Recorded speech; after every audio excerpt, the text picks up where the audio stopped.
शरद पवार आणि अजित पवार ही काका पुतण्याची जोडी प्रदीर्घ काळ महाराष्ट्राच्या राजकीय पटलावर चर्चेत राहिली। अलीकडेच अजित पवारांनी काकांची काडीमोड घेत भाजपसोबत वेगळी चूल मांडली। पण पवार घराण्यातील राजकारणातली पुढची पिढी कुणासोबत असणार असा प्रश्न अवघ्या महाराष्ट्राला पडलाय। पण याचं उत्तर कदाचित या दोन बॅनर्समध्ये दडलेलं आहे, जे आता आपण स्क्रीनवर पाहणार आहोत। अजित पवारांचे पुतणे युगेंद्र पवार लवकरच शरद पवारांसोबत दिसण्याची शक्यता आहे, तर रोहित पवार देखील शरद पवारांसोबत असणार असंच दिसतं।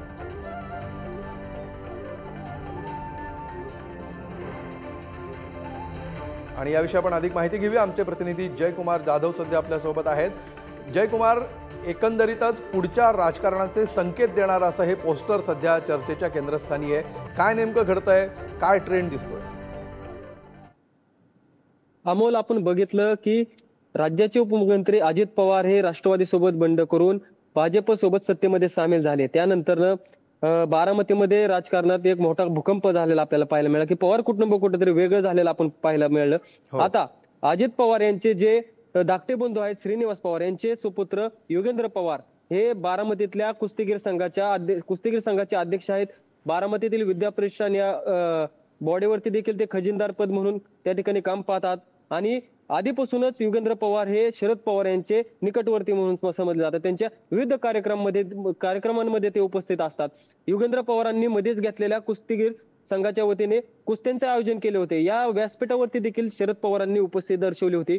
आता युगेंद्र पवार बारामतीमध्ये जे राष्ट्रवादी काँग्रेस पक्ष शरदचंद्र पवार या पक्षाचे पहिलं कार्यालय बारामतीमध्ये भिगवण चौक येथे उघडण्यात आले।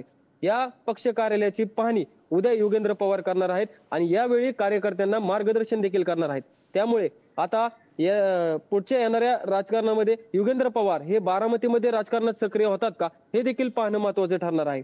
आणि युगेंद्र पवार हे पूर्वीपासूनच शरद पवार यांच्या गटासोबत निश्चितपणे म्हणजे वारंवार युगेंद्र पवार यांनी शरद पवार गटाकडेच आपला कल असेल हे स्पष्ट केलेलं आहे आणि उद्या पुन्हा एकदा त्याचा पुरावा मिळतो का आणि ही गोष्ट जाहीररित्या बोलली जाते का हे बघणं महत्त्वाचं असणार आहे। धन्यवाद तूर्त जयकुमार या सविस्तर माहितीबद्दल।